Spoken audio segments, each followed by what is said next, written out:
اعوذ باللہ من الشیطان الرجیم بسم اللہ الرحمن الرحیم الحمد للہ رب العالمین والصلاة والسلام علی اشرف الانبیاء والمرسلین وأہل بیتہ الطیبین الطاہرین المعصومین اما بعد فقد قال اللہ تبارک وتعالی فی کتابہ المبین وکتابہ المستبین اعوذ باللہ من الشیطان الرجیم بسم اللہ الرحمن الرحیم ان الدین عند اللہ الاسلام صدق اللہ العلی العظیم۔ خالق کائنات اور مالک موجودات، اس فرمان واجب الاحترام کا ترجمہ اور حاصل مطلب یہ ہے کہ دنیا کے تمام ملل و مذاہب اور ادیان عالم میں سے جو دین خالق کائنات کا پسندیدہ دین ہے، اس کا آخری الہامی اور ربانی دین ہے، جو دین و دنیا کی کامیابیوں اور کامرانیوں کا ضامن اور کفیل دین ہے، اس کا نام صرف اسلام ہے۔ الحمدللہ الذی جعلنا من المسلمین۔ خالق کائنات کے بے شمار احسانات ایک طرف اور دولت و نعمت اسلام و ایمان دوسری طرف، کائنات کی بے شمار نعمتیں مل کر بھی اس نعمت عظما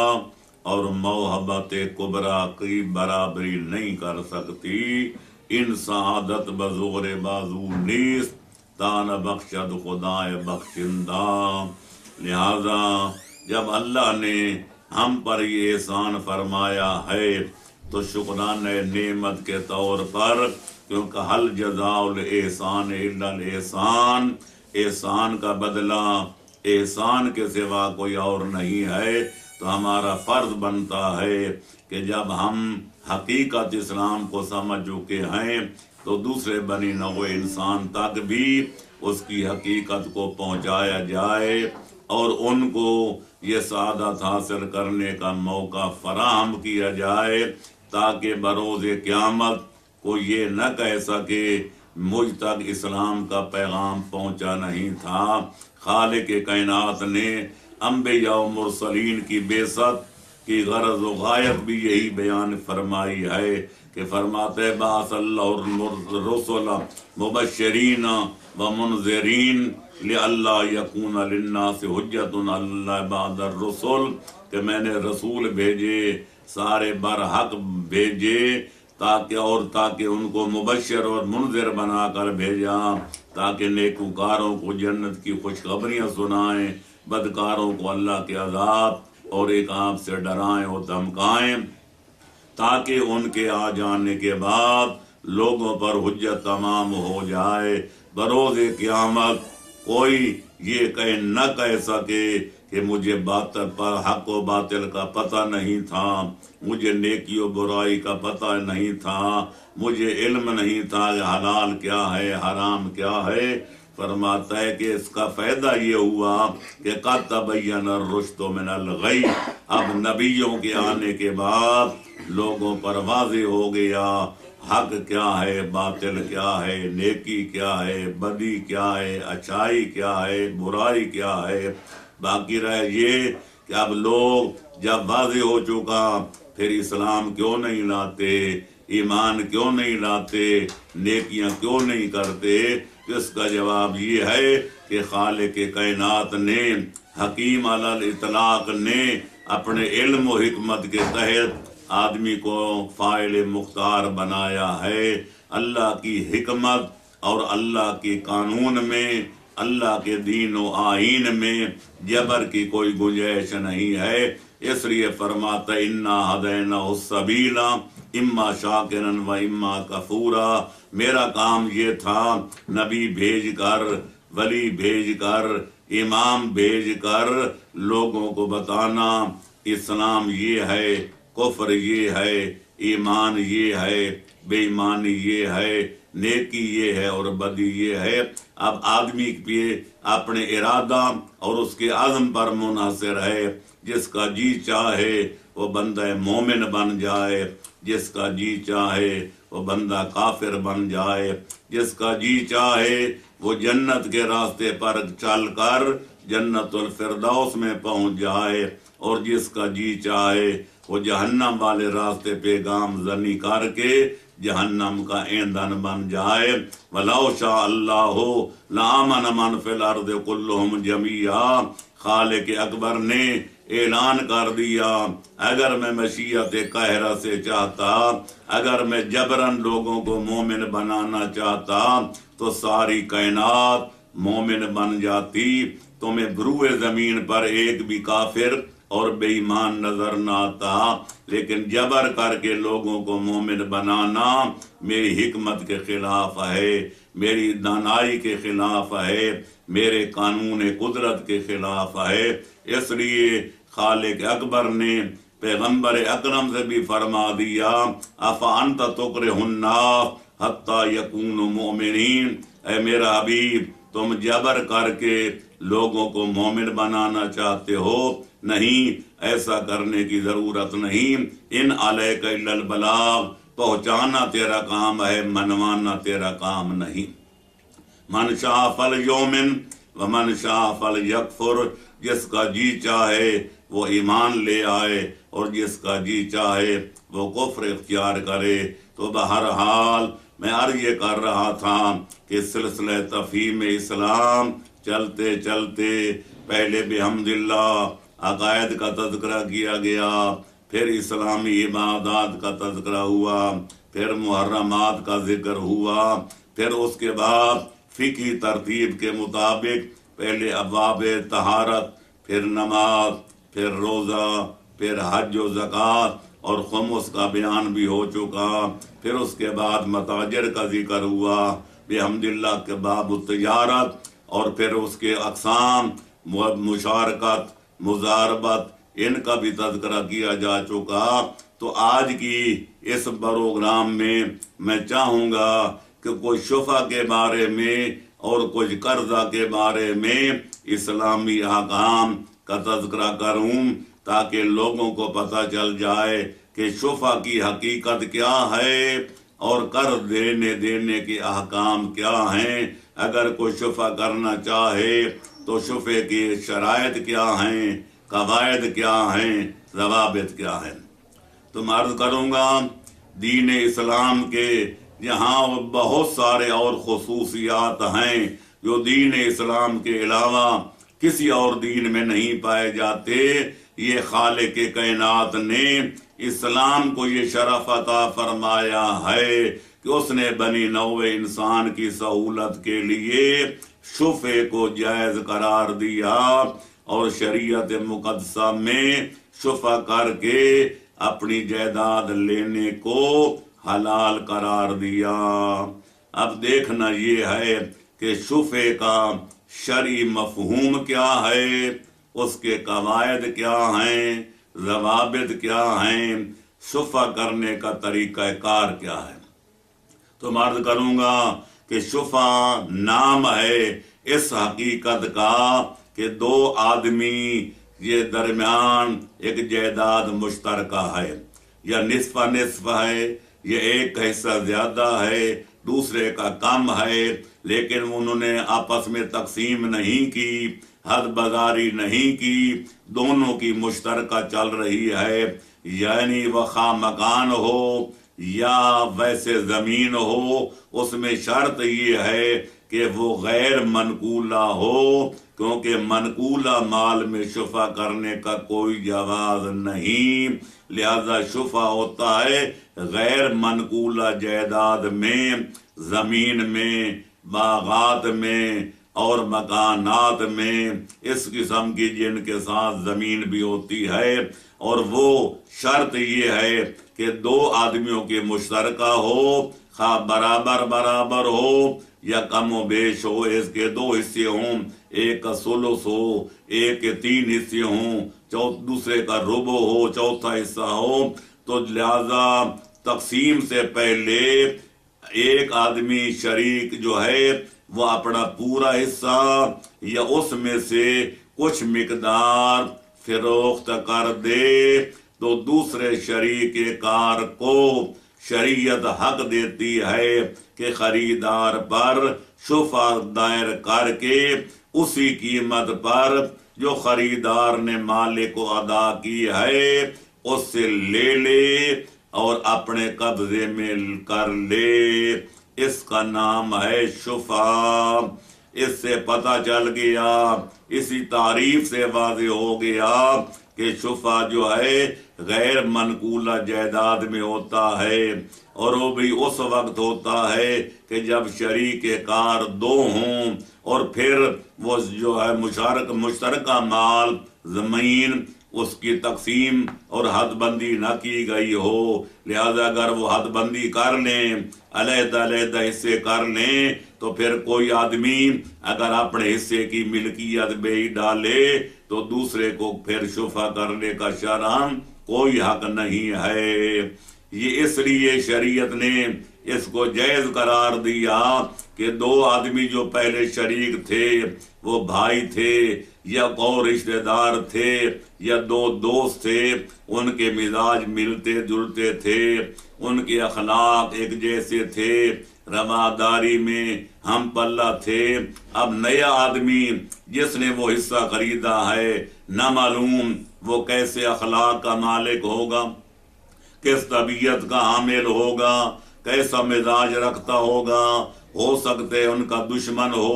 हो सकते हैं उनका मजहबी मुखालिफ हो सकते हैं उसकी तबीयत ठीक न हो। लिहाजा दूसरे शरीक के लिए कोई मसला खड़ा न हो जाए, इसलिए शरीयत ने उस दूसरे शरीक कार को हक दिया कि खरीदार से शुफा करके अपनी जायदाद वापस ले ले। लिहाजा उसका हक फायक है। लेकिन जब अलग-अलग हो जाए, हिस्से अलग अलग हो जाएं, हर बंदे को फिर अपना हिस्सा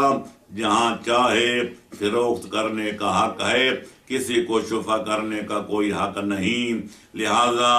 अब जो हमारे यहाँ रस्म चलती है मुल्की कानून में ये है कि जिनका खीवट एक हो वो भी शुफा कर सकता है। जो बिरादरी का आदमी खरीद मालिक का बिरादरी का रुकन हो वो भी शुफा कर सकता है। जिनका बनना एक हो वो भी शुफा कर सकता है। जिनका शहर एक हो, जिनका इलाका एक हो, वो भी शुफा कर सकता है। ये शुफे कानूनी तौर पर मुल्की कानून के मुताबिक जायज हैं, लेकिन शरीयत मुहम्मदिया के कानून और आइन के मुताबिक इस किस्म के शुफे शरअन जायज नहीं हैं।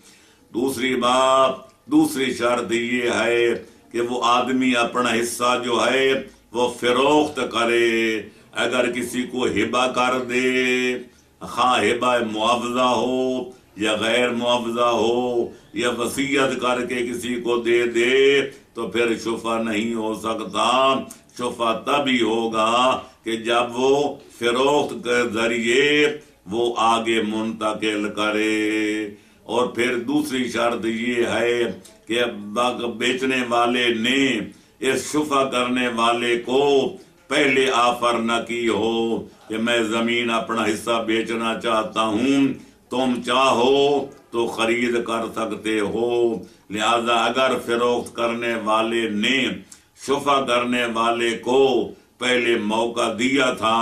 कि तुम चाहो तो मेरे हिस्से को खरीद कर अब वाहिद मालिक बन सकते हो, अगर इसने पहले इनकार किया था, उसने फिर मजबूरन अपना हिस्सा किसी और आदमी के हाथ फिरोख्त कर दिया, तो फिर इसको शुफा करने का कोई हक हासिल नहीं है। और दूसरी शर्त ये है कि जब आदमी को पता चले कि मेरे शरीक कार ने अपना हिस्सा फिरोख्त कर दिया है, तो ये शुफा जो है ये फौरी हक है, फिर आदमी को देर व तरंग करने का कोई हक हासिल नहीं। ये नहीं हो सकता कि वो सुने कि मेरे शरीक कार ने अपना हिस्सा फरोख्त कर दिया तो फिर जब चुप करके बैठा रहे, 6 महीने गुजर जाएं, साल गुजर जाए, फिर जाकर शुफा कर दे। अगर देर व दरंग करेगा तो उसका हक शुफा बातिल हो जाएगा। हाँ अलबत्ता अगर उसको इल्म न हो और मुद्दत के या सफर में गया हुआ हो और मुद्दत के बाद आए और उसको पता चले तो फिर वो शुफा करने का हक रखता है। और यही हुक्म मजनून का है और यही हुक्म बच्चे का है। उनके वली को, उनके सरपरस्त को, जो मजनून का भी सरपरस्त है और बच्चे का भी सरपरस्त है, अगर वो समझता है कि बच्चे का और दीवाने का फायदा इस शुफा में है तो उसको चाहिए कि वो बच्चे और दीवाने के हक के लिए शुफा कर दे। अगर वो शुफा नहीं करेगा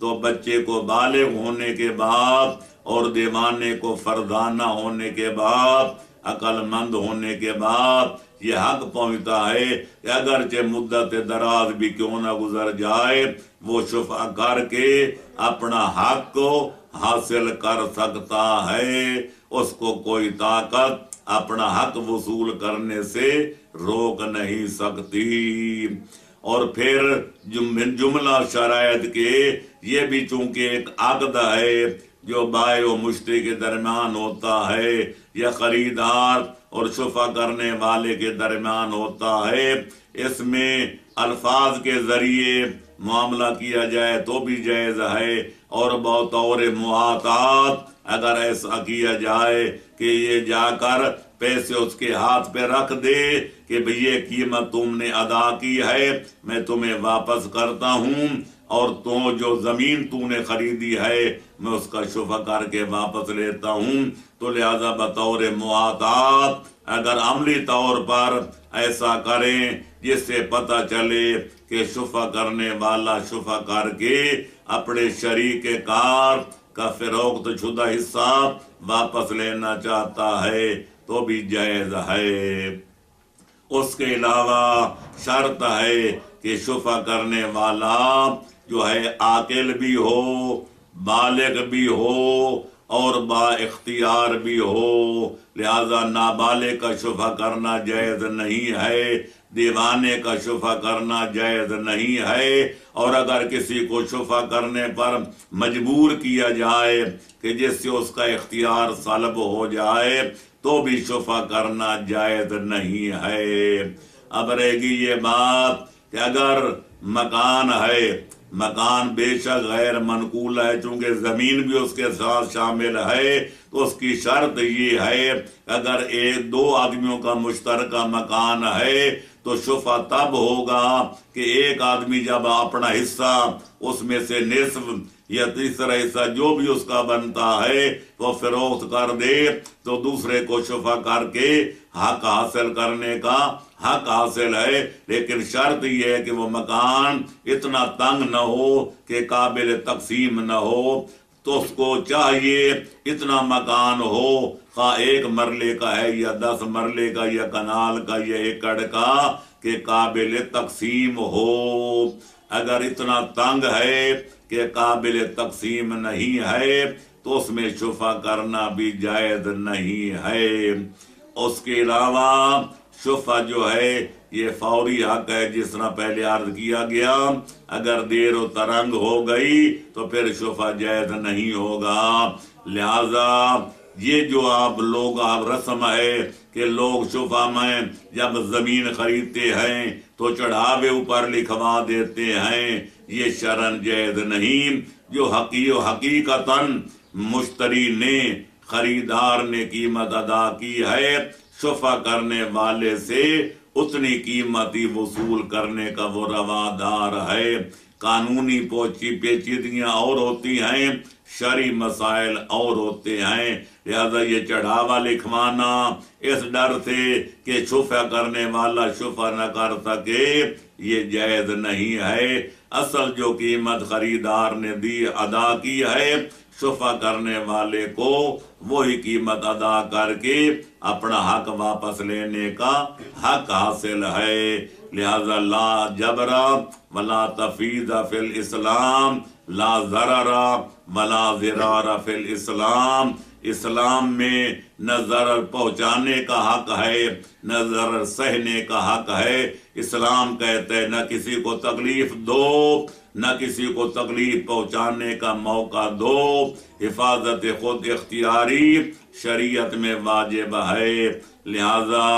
ये कानून जो शफे वाला है खालिक के कायनात ने इसलिए मुकर्रर फरमाया, इसलिए इसको जायज करार दिया ताकि लोग ज़ररो नुकसान और ज़ियान से बच जाएं। लिहाजा इसके ज़रिए लोगों को ज़रर पहुंचाना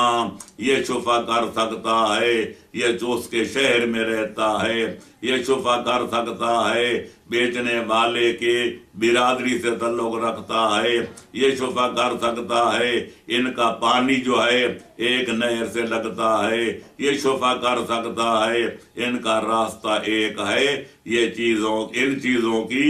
शरीयत मुहम्मदिया में इनका कोई जवाब नहीं। शर्त वही है कि दो आदमियों की जायदाद मुश्तरका हो, खा बराबर बराबर हो या कम व बेश, और एक दूसरा शरीक जो है अपना पूरा हिस्सा या उसमें से कुछ मिकदार फरोख्त कर दे तो दूसरे शरीक को हक पहुंचता है कि अदालत में शुफा करके वो हक अपना वसूल करके वो फरोख्त शुदा मिकदार अपने कब्जे में ले ले और खरीदार ने जो कीमत अदा की है उसको अदा कर दे, न कि न उसको जरर पहुंचे न इसको कोई नुकसान पहुंचे।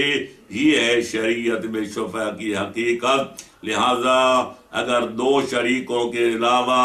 अगर कोई ऐसी जायदाद है जिसमें 3 आदमी शरीक हैं या 4 हैं या कमो बेश 2 से ज्यादा हों, इस मसले में फुक़हाए इस्लाम के दरमियान इख्तिलाफ है। कुछ लोग कहते हैं अब भी शुफा करना जायज है और कुछ कहते हैं कि नहीं, चूंकि शुफा खिलाफ असल है और उसकी यकीनी शक्ल वही है कि जब शरीक कार 2 आदमी हों, लिहाजा अगर 3 हों या 3 से जायद हों तो फिर शुफा जायज नहीं होगा। एहतियात का तकाजा यही है कि यकीनी मिकदार पर इक्तिफा किया जाए और इख्तिलाफी मसाइल में अपने आप को मुब्तला न किया जाए, क्योंकि शुफा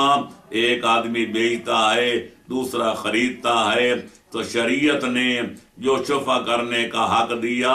वो 2 आदमी हों इसका तो यकीन है, लेकिन दूसरे मामला में अगर 2 से ज्यादा हों तो फिर मामला मशकूक हो जाएगा। तो शरीयत के तकाजा ये है, एहतियात फिर दीन का तकाजा ये है कि यकीनी मिकदार पे इक्तिफा किया जाए और जिसमें इख्तिलाफ है उससे दामन को बचाया जाए। अल एहतियात सबीलुन नजात, एहतियात करना जो है नजात का रास्ता है। इसलिए मासूम फरमाते हैं अखू का दीनो, तुम्हारा दीन तुम्हारा भाई है, फ़हतल अखीक, अपने भाई के साथ बिरादराना बर्ताव बरतो, उसके साथ एहतियात वाला सलूक करो, न जबर करो न तशद्दुद करो न जुल्म करो न ज़ियादती करो। लिहाजा बिरादरी का तकाजा ये है कि उसके साथ हुस्न सलूक किया जाए, मुरव्वत का बर्ताव बरता जाए, किसी किस्म का जुल्म न किया जाए, ज्यादती न की जाए। ये है शुफे की असली हकीकत, जिसको बिगाड़ कर पतली क्या का क्या कुछ बना दिया गया। लिहाजा ये कानूनी शुफे जो अदालतों में चलते हैं और साल साल तक दीवानी के मुकदमात लड़े जाते हैं, अक्सर बेशतर वो जायज नहीं हैं। अगर शुफे करने वाले के हक में भी फैसला हो जाए तो जब तक असली खरीदार राजी नहीं होगा वो माल शुफा करने वाले के लिए हलाल नहीं होगा। लिहाजा हकीकत हाल बयान कर दी गई है। खुदावंद आलम सब मुसलमानों को हक को हकीकत के पहचानने और उस पर अमल करने की तौफीक अता फरमाए, ताकि शरीयत मुक़द्दसा का हुलिया न बिगड़ जाए, उसके मुताबिक कार्रवाई की जाए, تاکہ کسی پر نہ ظلم ہو، نہ زیادتی ہو، نہ کسی پر جبر ہو، نہ کسی پر تشدد ہو۔ موسیٰ بدین خود اور عیسیٰ بدین خود، دونوں شفع کرنے والا بھی اپنی جگہ مطمئن اور خریدار بھی اپنی جگہ مطمئن اور بیچنے والا بھی اپنی جگہ مطمئن۔ اسلام یہی چاہتا ہے، کیونکہ وہ سلامتی کا دین ہے، صلح کا دین ہے، آشتی کا دین ہے، پیار و محبت کا دین ہے، اخوت و مروت کا دین ہے، رواداری کا دین ہے، وہ جبر و تشدد کا دین نہیں ہے۔ بحمداللہ جو کچھ شفع کے بارے میں عرض کیا گیا، اس کی حقیقت کو سمجھنے، اس کے مسائل سے آشنا ہونے کے لیے اتنی مقدار کافی ہے۔ میں چاہوں گا کہ پروگرام کے باقی حصے میں شریعت مقدسہ میں جو قرض دینے لینے کے احکام ہیں، اس قرض دینے کا ثواب کیا ہے اور قرضہ لینے کا اجر کیا ہے، تو اس کے ادائیگی کے احکام کیا ہیں، اس پر ذرا گفتگو کر دی جائے۔ تو میرے دوستو، میرے عزیزوں اور بزرگوں، جیسا کہ بار بار اس حقیقت کا اظہار کیا جا چکا ہے کہ دین اسلام مروت کا دین ہے، ہمدردی کا دین ہے، رواداری کا دین ہے، جی اور جینے دو کا دین ہے، احسان کا دین ہے، اور لوگوں کے ساتھ بھلائی کرنے کا دین ہے، اور یہ ایسا دین ہے جس میں خدمت خلق کو حقیقی عبادت قرار دیا گیا ہے۔ اور آپ جانتے ہیں کہ خالق کائنات نے انسان کو اس طرح مدلی و تباہ بنایا ہے کہ کوئی بندہ تنہا اپنے تمام امور انجام نہیں دے سکتا، لہذا بنی نوع انسان ایک دوسرے کے تعاون کے محتاج ہیں۔ کپڑا سلوانا ہو تو دردی کے خدمات حاصل کرنا پڑتے ہیں، مکان بنوانا ہو تو کاریگر کے پاس جانا پڑتا ہے،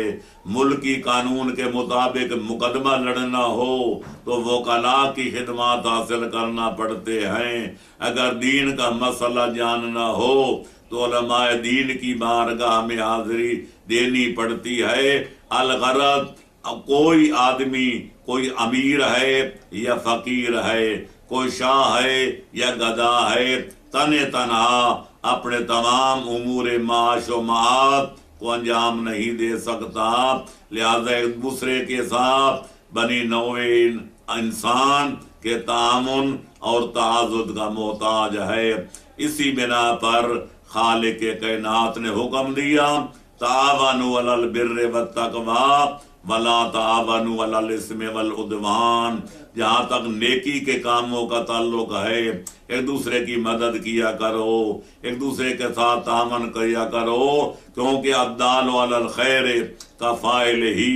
ایک نیکی کے رہنمائی کرتا ہے، دوسرا نیکی کرتا ہے۔ تو حدیث کے لفظ ہیں، جو نیکی کی رہنمائی کرتا ہے وہ اسی آدمی کی طرح ہے جس طرح وہ نیکی کرنے والا ہے، یعنی الدال کو بھی، دائی کو بھی وہی ثواب ملے گا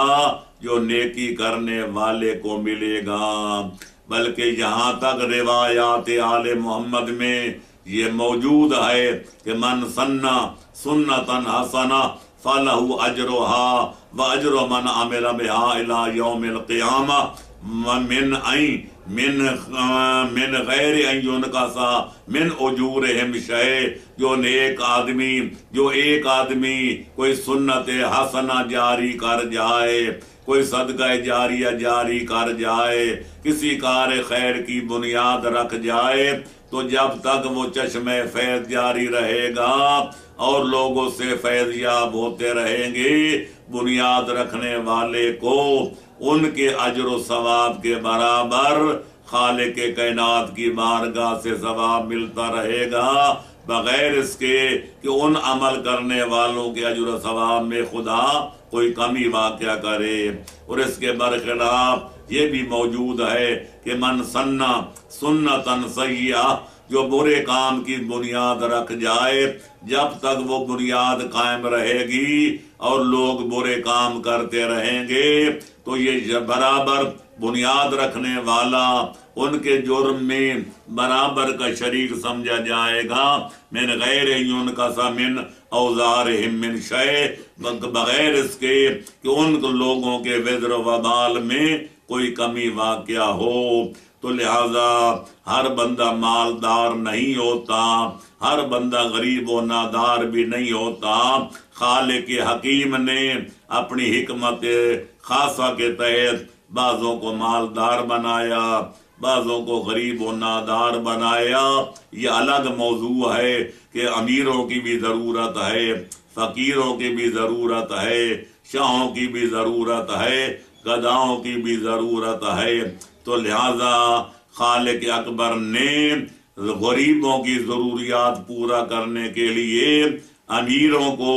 ये रग़बत दिलाई है कि अगर कोई तुम्हारे पास आए और कर्ज़े हसना मांगे तो अल्लाह के नाम पर जो कर्जा देगा खालिक कायनात उसको बेहिसाब अजर व सवाब अता फरमाएगा। इरशाद होता है वमन युक़रिज़ुल्लाह कर्ज़न हसना, कोई है जो अल्लाह के नाम पर लोगों को कर्ज़े हसना अता करे। लिहाजा अगर सूद पे कर्जा देगा ये इंसानी हमदर्दी के खिलाफ है, इंसानियत के जौहर के खिलाफ है। और अगर उसको बगैर सूद के कर्जा दे और उसकी ज़रूरियात को पूरा करे तो इसके अजर का हिसाब खालिक कायनात ही बेहतर लगा सकता है। बाद हदीसों में हज उम्र के बराबर सवाब लिखा गया है, बाद हदीस में 70 हजों के बराबर कर्जा देने वाले के लिए सवाब मुकर्रर किया गया है। बहरहाल ये बात कई दफा वाज़े की जा चुकी है कि खिदमत खल से बढ़कर खालिक कायनात की नजर में कोई और इबादत नहीं। काम आखल के खुदा के खुदा के नजदीक इससे बढ़कर न हुई है न इबादत होगी। लिहाजा ये बहुत बड़ी इबादत है, बहुत बड़ी सादत है। एक बीमार है, वो इलाज कराना चाहता है लेकिन जान बचाने के लिए पैसा नहीं, वो कर्जा लेने पर मजबूर है।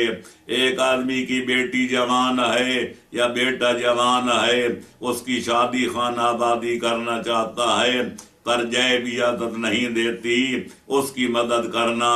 और उसके बच्चियों की शादी कराना ये भी बहुत बड़ा कार्य सवाब है। एक आदमी मकान सर छुपाने के लिए बनाना चाहता है, उसके पास पैसा नहीं, उसको कर्जा देकर उसके सर छुपाने के मकान बनवाना बहुत बड़ी नेकी है। तो अलगरज कोई आदमी जो अहले इस्लाम है, मोमिन है या आम मुसलमान है, उसकी मदद करना और उसको कर्ज़े हसना देना ये बहुत बड़ा कार्य सवाब है। लेकिन याद रखो ताकि कर्जा देने लेने से झगड़े भी सारे उठाते हैं, लड़ाइयाँ झगड़े भी होते हैं, हुकूमत के अदालतों में मुकदमे भी जाते हैं। कर्जा लेते वक्त कर्ज खा की हालत और होती है, जब अदाई का वक्त है तो फिर बदल जाते हैं। इसलिए हुक्म है कि कर्जा जब दिया जाए तो या तो फिर लिखवा लिया जाए, क्योंकि हुक्म है शरीयत का कि कर्जा देते वक्त तो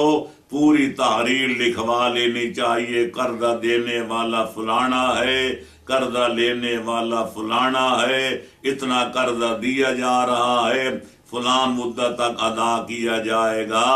लिहाजा ये सारी बातें लिख लेनी चाहिए। और अगर किसी वजह से लिखा न जा सके तो फिर 2 गवाह मुकर्रर कर लेने चाहिए ताकि कल कलाम मकरूद जो है वो इनकार करने की जुर्रत न कर सके। और अगर खुदा न खास्ता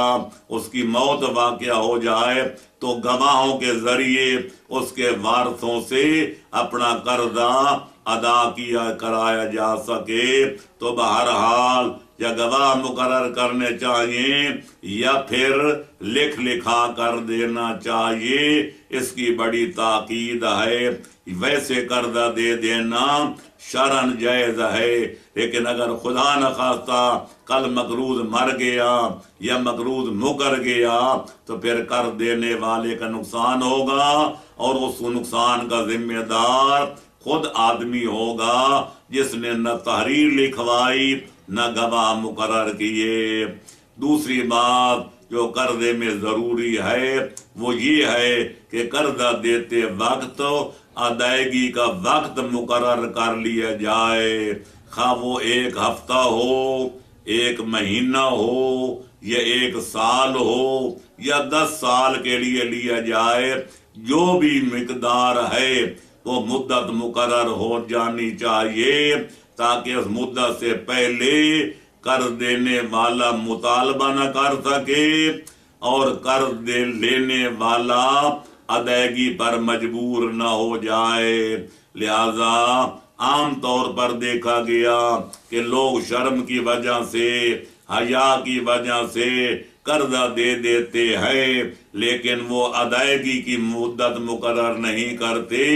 یہ قرضہ شرعاً جائز نہیں ہے، اس کی مدت مقرر کر دینی چاہیے۔ یہ الگ بات ہے، آپ نے مدت مقرر کر دی، لیکن مقروض جو ہے وہ بیچارہ غریب ہے، اس نے بڑے ہاتھ پاؤں مارے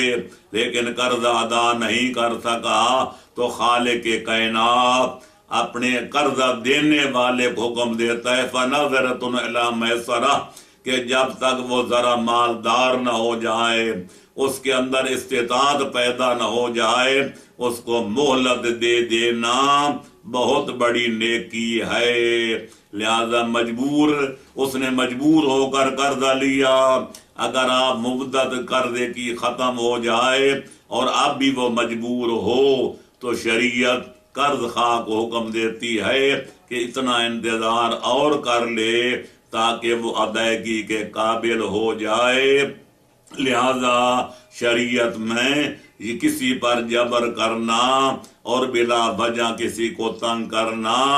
اس کے برابر گناہ کوئی نہیں ہے، اور لوگوں کے ساتھ، محتاجوں کے ساتھ، اپاہجوں کے ساتھ، معذوروں کے ساتھ، مجبوروں کے ساتھ نیکی اور بھلائی کرنے سے بڑھ کر کوئی نیکی نہیں ہے۔ یہی وجہ ہے کہ کہنے والے نے کہا یہی ہے عبادت، یہی دین و ایمان کے کام آئے دنیا میں انسان کے انسان۔ لہذا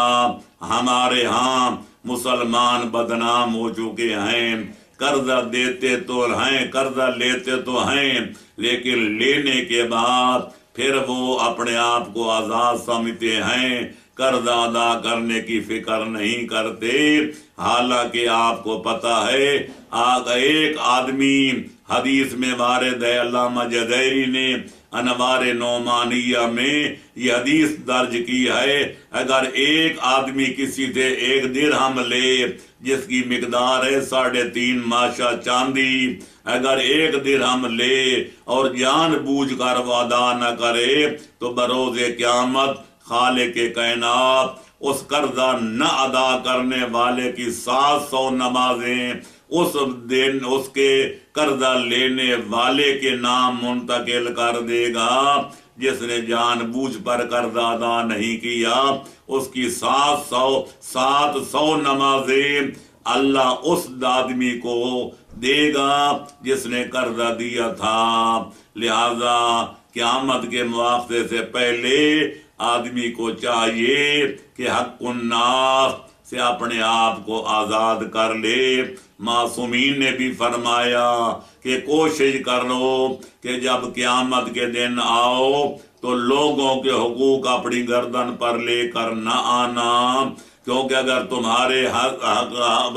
تمہارے نام اعمال میں اللہ کی حق تلفی اگر درج ہوئی، ہم سفارش کر کے اللہ سے معاف کرا دیں گے، لیکن لوگوں کا حق چونکہ بڑا معاملہ سخت ہے، بہت بڑا سنگین ہے، اس لیے کوشش کرنا کہ جب بروز قیامت हमारी बारगाह में आओ तो लोगों के हुकूक अपनी गर्दन पर लेकर न आना, वरना हमारे लिए मुश्किल खड़ी हो जाएगी। लिहाजा मेरे दोस्तों, अजीजों, कोशिश करो कि जब मरो तो लोगों का कोई हक आपकी गर्दन पर न हो, और अगर खुदा न खास्ता आसार मौत तैयार तारी हो जाए और किसी मुसलमान का हक आपकी गर्दन पर हो, तो फिर आप पर वाजिब है अपने वारसों को वसीयत में, अगर लिखी हुई वसीयत है तो लिख जाएं, और अगर जुबानी वसीयत कर रहे हैं तो अपने वारसों को बाकायदा वसीयत कर जाएं, फलाने का हक मेरी गर्दन पर है, फलाने का मैं मकरूज हूँ, उसका इतना कर्जा, उसकी इतनी रकम मेरे जिम्मे वाजिबुल अदा है, लिहाजा सबसे पहले उसका कर्जा अदा करना, फिर वरासत तकसीम करना। क्यों शरीयत मुकद्दसा का हुक्म भी यही है कि जब तक मरने वाले के माली हुकूक अदा न किए जाएं, उसके जिम्मे अगर हज है, किसी का कर्जा है, कोई और उसके जिम्मे फरीजा है, ज़कात है, खुमुस है, वगैरह वगैरह, तो जब तक पहले मुश्तरका माल से वाजिबात अदा न किए जाएं, उस वक्त तक उसकी वरासत का वारसों के लिए तकसीम करना जायज नहीं है। लिहाजा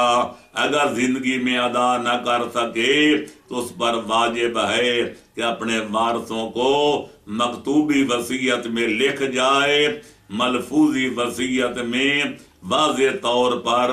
उनको बता जाए, ताकीद कर जाए, वसीयत कर जाए कि फलाने का हक मेरी गर्दन पर है, वो अदा करना।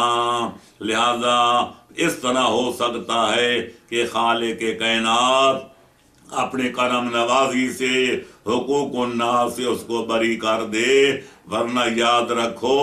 हुकूकुन्नास का मामला बड़ा सख्त है। खालिक कायनात अपने हुकूक माफ भी कर सकता है, मुजरिम को सजा भी दे सकता है, अगर वो सजा देता है उसका अदल है, माफ कर देता है उसका फजल है, लेकिन लोगों के हुकूक जहां तक ताल्लुक है वो खालिक अकबर भी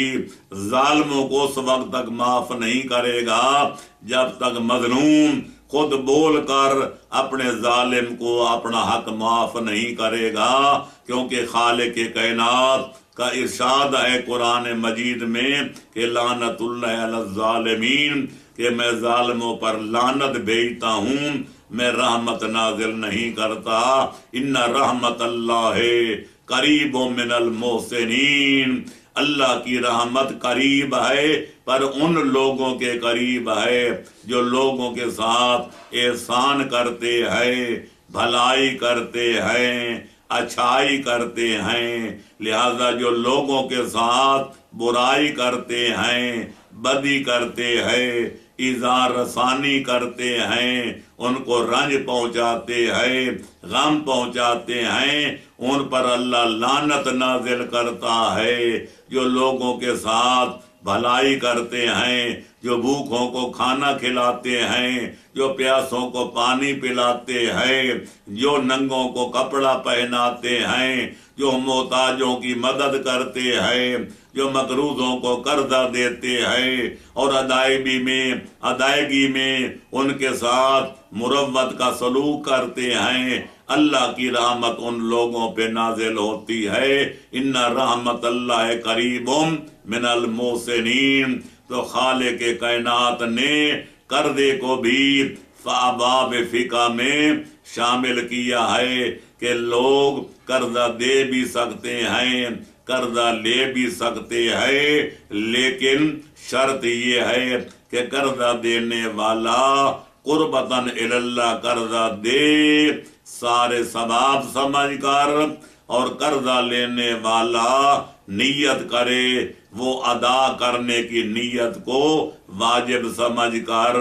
اور نیکی کا بدلہ نیکی سے ادا کرنے کی قصد سے، کیونکہ اللہ فرماتے حل جزاء الاحسان الا الاحسان، طوطا چشمی آدمی کو نہیں کرنی چاہیے کہ جب مطلب نکل جائے تو پھر تو کون اور میں کون، نہیں، خالق کائنات فرماتے جو تم پر احسان کرے زندگی بھر تم اس کے ممنون احسان رہو، اس کا شکریہ ادا کرو۔ جو محسن کا شکریہ ادا نہیں کرتا، حدیث کے لفظ ہیں من لم یشکر الناس لم یشکر اللہ، جو اپنے محسن کا شکریہ ادا نہیں کرتا وہ یوں سمجھے کہ اس نے خالق کے کائنات کا بھی شکریہ ادا نہیں کیا۔ اور جو اللہ کا شکریہ ادا نہ کرے، اللہ فرماتا ہے وَإِن تَكْفُرُونِي، اگر تم کفران نعمت کرو گے تو پھر یاد رکھو ان عذابی لشدید، میری گرفت بڑی سخت ہوتی ہے۔ اگر معاف کر دے اس کا فضل ہے، اور اگر گرفت کرنے پر آ جائے تو اللہ جب پکڑتا ہے تو کوئی چھڑا نہیں سکتا، اللہ جب قانون کے شکنجے میں جکڑتا ہے تو پھر کوئی بچا نہیں سکتا۔ اس لیے آدمی کو کوشش کرنی چاہیے اگر قرضہ لیا جائے، حدیث میں ہے اگر قرض کا وقت آ جائے اور قرض دینے والا مطالبہ بھی کرے تو نماز کو وقت فضیلت سے مؤخر کرنا پڑے تو نماز کو وقت فضیلت سے مؤخر کر دو، پہلے قرض ادا کرو پھر نماز پڑھو۔ اس سے پتہ چلتا ہے کہ قرض ادا کرنا شریعت میں کس قدر مؤکد ہے، کس قدر لازم ہے اور کس قدر ضروری ہے۔ دعا ہے کہ خالق کائنات مالداروں کو، غریبوں کو قرض دینے کی توفیق عطا فرمائے، ان کی مدد کرنے کی سعادت عطا فرمائے، اور مقروضوں کو بھی، قرضہ لینے والوں کو بھی قیامت کے حساب و کتاب سے پہلے بلکہ اپنی موت سے پہلے قرض ادا کرنے کی توفیق عطا فرمائے، سعادت عطا فرمائے، عبادت عطا فرمائے، تاکہ جب مریں تو اللہ کا حق اگر ہو تو ہو، لیکن بندوں کا کوئی حق ان کی گردن پر نہ ہو۔ لہذا خوش قسمت ہے وہ آدمی جب دنیا سے جائے تو اللہ کا حق بھی ادا کر کے جائے، مخلوق کے حق سے بھی صبح دوش ہو کر جائے، کیونکہ قیامت کا دن بڑا سخت دن ہے، وہاں ذرہ ذرہ کا حساب و کتاب دینا پڑے گا، کیونکہ خالق اکبر خود فرماتے ہیں من یعمل مثقال ذرۃ خیرا یرہ ومن یعمل مثقال ذرۃ شرا یرہ، جو رائی کے دانے کے برابر نیکی کرے گا اس کو جزات خیر دی جائے گی، جو رائی کے دانے کے برابر برائی کرے گا اس کو سزا بھگتنا پڑے گی۔ قریب ہے یارو روز معاشر، چھپے گا کشتوں کا خون کیوں کر، جو چپ رہے گی زبان خنجر، لہو پکارے گا آستین کا۔ اللہ کی بارگاہ میں دعا ہے، استدعا ہے، التجا ہے کہ وہ سب مسلمانوں کو لوگوں کے حقوق پامال کرنے سے بچائے اور ان کے حقوق ادا کرنے کی توفیق وفیق عطا فرمائے، تاکہ اللہ کی بارگاہ میں جائیں تو سرخ روح ہو کر جائیں، کامیاب ہو کر جائیں، کامران ہو کر جائیں، سر اونچا کر کے جائیں، گردنیں جھکا کر نہ جائیں اور مجرم بن کر نہ جائیں بلکہ محسن بن کر جائیں۔ ان رحمت اللہ قریب من المحسنین، اللہ کی رحمت قریب ہے پر محسنین کے ہے، مسیئین، مذنبین اور خطا کاروں کے قریب نہیں ہے۔ وآخر دعوانا ان الحمد للہ رب العالمین۔